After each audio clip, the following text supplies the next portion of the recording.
श्री सरस्वती मैया की जय, श्री कृष्णचंद्र भगवान की जय। देखिए, अब हम चर्चा करेंगे भोजन के नियम पालन से आयु की वृद्धि किस प्रकार से होती है, इस पर चर्चा करने वाले हैं। देखिए, भोजन के नियम का पालन करने का अर्थ है कि आप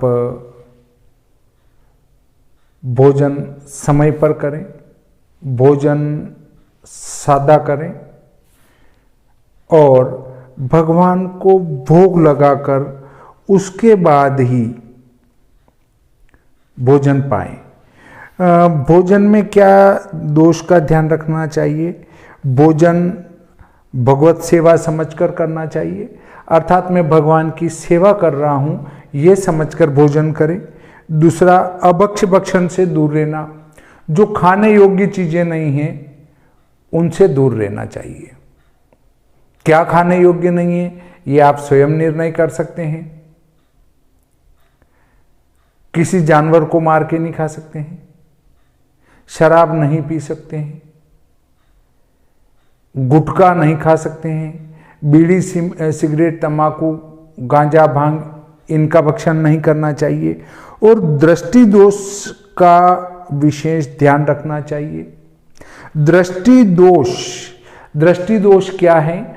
अर्थात किसी की अप्रिय दृष्टि न पड़े भोजन के ऊपर। इसलिए भोजनशाला हमारे शास्त्रों में पहले से अलग बनाने का निर्देश किया गया है और भोजन पर्दे में करना बताया गया है। सबके सामने भोजन न करें और भगवान को अर्पण करने के बाद ही भोजन करें। भगवान के अर्पण किए बगैर भोजन न करें और भोजन को प्रसाद समझकर ग्रहण करें। और जब आप प्रसाद समझकर भोजन करेंगे तो झूठा नहीं जाएगा, तो अन्नदेव का अपकार नहीं होगा, उपकार होगा।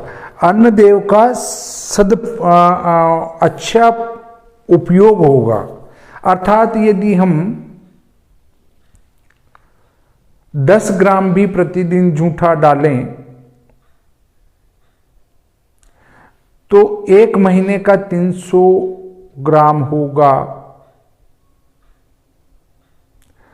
और 12 महीने का 3600 ग्राम होगा। ये एक टाइम का हिसाब है और ऐसा ही 2 टाइम का द्विगुणित करें तो 7 किलो 200 ग्राम एक व्यक्ति बिगाड़ चुका होगा 1 साल में। 7 किलो 200 ग्राम में यदि हम हमारे 2 का हिसाब भी लगाएं तो 4 सदस्य एक घर में, तो 4 दूनी 8 और 4 7 28 किलो 800 ग्राम भोजन आप बिगाड़ चुके होंगे 12 महीने में 4 जने मिलकर। अर्थात इतना अनाज आपका बेकार चला जाएगा। इसलिए हिसाब लगाकर ही भोजन करना चाहिए।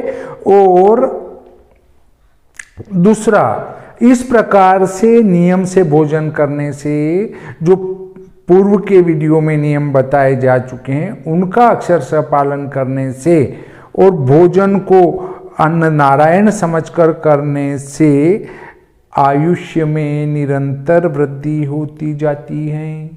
भोजन को कितनी बार चबाकर खाएं?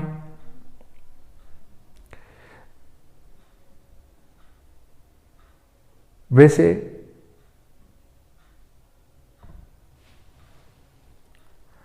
शास्त्र में कुछ नहीं लिखा है, अलग बात लिखी है, परंतु आज के जो लोग हैं वैज्ञानिक, वो कहते हैं 32 दांत है इसलिए 32 बार चबाकर भोजन को खाना। अब आप देखो, कभी हलवा हुआ, कभी खीर हुई, कभी जामुन हुआ, तो उसको 32 बार कैसे चबाएंगे? इस पर भी विचारनीय है कि किस प्रकार इनको चबा सकते हैं 32 बार। इसके लिए शास्त्र ये नहीं कहता कि आपको भोजन को 32 बार ही चबाना है, 32 बार नहीं चबाना है। देखिए, जाठरो भवन्नग्निरीश्वरो अन्नस्य पाचकः सूक्ष्म्याद्रसानादानो विवेक्तुम नैव शक्यते।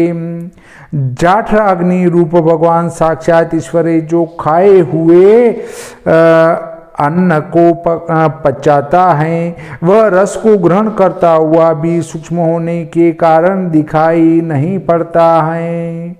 देखिए, हमारे शरीर में जो अन्न है वो ब्रह्मा है, अन्न देव हैं, वो स्वयं ब्रह्मा है, और रस जो है वो विष्णु है। अर्थात जब हम अन्न मुंह में लेते हैं तो विष्णु है।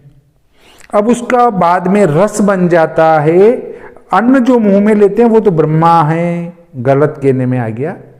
मुंह में लेते हैं अन्न वो ब्रह्मा जी हैं, फिर चबाने के बाद जो रस बन जाता है वो भगवान विष्णु हैं, और भोक्ता, इसका उपभोग करने वाला है, वो महेश्वर हैं। तो इस प्रकार से भोजन कितनी बार चबाना, मूल बिंदु हमारा वो है, भोजन को उतनी बार चबाना चाहिए कि उसका स्वाद समाप्त हो जाए। जैसे आपने नमकीन खाया, उसको चबाते रहो चबाते रहो चबाते रहो चबाते रहो, और जब वो नमकीन लगना ही बंद हो जाए, कोई चीज मीठी खाई तो मीठी चीज को चबाते रहो चबाते रहो चबाते रहो, उसका मीठापन ही समाप्त हो जाए, फीकापन आ जाए, तब उसको अंदर उतारना चाहिए। अर्थात कोई भी वस्तु जब हम खाते हैं उसको चबाते रहने पर जब उसका स्वाद ही समाप्त हो जाए तब उसको अंदर उतारना चाहिए, उससे पहले अंदर नहीं उतारना चाहिए।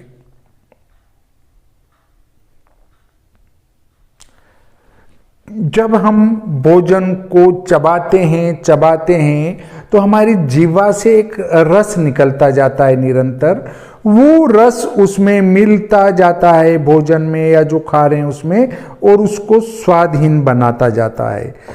अब जब वो स्वादहीन हो गया पूर्णतया, तब उसको उतार लेना चाहिए। ये हमारा शास्त्र कहता है, वो 32 बार चबाने वाली बात नहीं करता है शास्त्र। देखिए, अन्नग्रासो हृदये पिष्टो लालाक्लिन्नो अन्ननाडिकाम श्वासरंध्रम नसोरंध्रम चातिक्रम्य मुखम विशेत। ब्रह्म निघंटू रत्नाकर में बताया है ये। अर्थात अन्न ग्रास दांतों द्वारा भली प्रकार कुचला हुआ ही श्वास और नाक के छेद को छोड़कर मुख छिद्र में जाना चाहिए। देखिए, अच्छी प्रकार से चबाया हुआ कुचला हुआ भोजन श्वास और नाक के छेद को छोड़कर मुख छिद्र में वो जाना चाहिए। इस बात का पूरा ध्यान रखें। अर्थात अन्न को कितनी बार चबाएं आप समझ चुके होंगे। अन्न में कौन कौन से देता है, अर्थात अन्न में ब्रह्मा जी हैं, रस में विष्णु जी हैं, और उपभोग करने वाले महेश्वर हैं। देखिए, भोग लगाने से क्या लाभ है। भोग लगाना एक आगे हम और वीडियो बनाएंगे, उसमें चर्चा करेंगे कि भोग लगाना क्या होता है। परंतु देखिए, अगर नास्तिक दृष्टि से देखें तो भगवान तो भोजन करता नहीं है, तो फिर हम कहते हैं कि प्रभु भोजन करना आप और उनके जलांजलि दे दें तो कोई नुकसान नहीं, क्योंकि वो तो खा ही नहीं रहे, खाना तो आपको ही है, केवल ध्यान करना है, आपका उसमें नुकसान कुछ नहीं हो रहा है। इसलिए ध्यान करने में भी कोई नुकसान वाली बात नहीं बैठती है। ध्यान भी कर सकते हैं, उनको याद भी कर सकते हैं। अब दूसरी बात, जो ये स्वीकार करते हैं कि भगवान भोजन करते हैं, तो उनको भगवान को भोग लगाना चाहिए। क्यों लगाना चाहिए? क्योंकि भगवान उस भोग को ग्रहण करेंगे तो त्रुटि से अगर उसमें कोई दोष हुआ, अगर उसमें कोई अपद्रव्य हुआ, तो भगवान नारायण वो प्रसाद रूप में परिणित कर देंगे और आप प्रसाद का सेवन करेंगे तो आपके शरीर में नुकसान की बजाय फायदा करेंगे। ये बात आप समझ चुके होंगे। तो हमें एक तो भोजन करने के नियम पालन करने से हमारे आयु में वृद्धि होती है। भोजन को कितनी बार चबा के करेंगे, ये आप बात समझ चुके हैं कि भाई जहाँ तक उस भोजन को चबाने के बाद और उसका स्वाद जहाँ तक नष्ट नहीं हो जाता है तब तक हमें उसको चबाना है। अब आप देखिए कि पेट को आपके स्वाद से कोई लेना देना नहीं है, स्वाद बस यहाँ तक ही है। यहाँ से जैसे ही भोजन अंदर गया उसके बाद चाहे खट्टा हो, चाहे मीठा हो, चाहे नमकीन हो, चाहे बिल्कुल कड़वा हो, इस पेट को कोई फर्क नहीं पड़ना है। इसमें जाकर तो सब स्वादहीन, गंधहीन सब कुछ समाप्त हो जाते हैं। कि अच्छी सुगंध वाला भोजन है वो भी पेट में गया और उसको उस अच्छी सुगंध से कोई लेना देना नहीं है, अच्छे स्वाद से भी कोई लेना देना नहीं है, बुरे स्वाद से भी कोई लेना देना नहीं है। इसलिए हमें उसको यहीं पर अच्छी तरह चबाकर स्वादहीन करने के बाद ही अंदर पहुंचाना चाहिए। तो इस प्रकार शायद आप भोजन के इन नियमों से अच्छी तरह परिचित हो चुके होंगे। तो आज का ये प्रकरण यहीं समाप्त करते हैं। श्री सरस्वती मैया की जय, श्री कृष्णचंद्र भगवान की जय।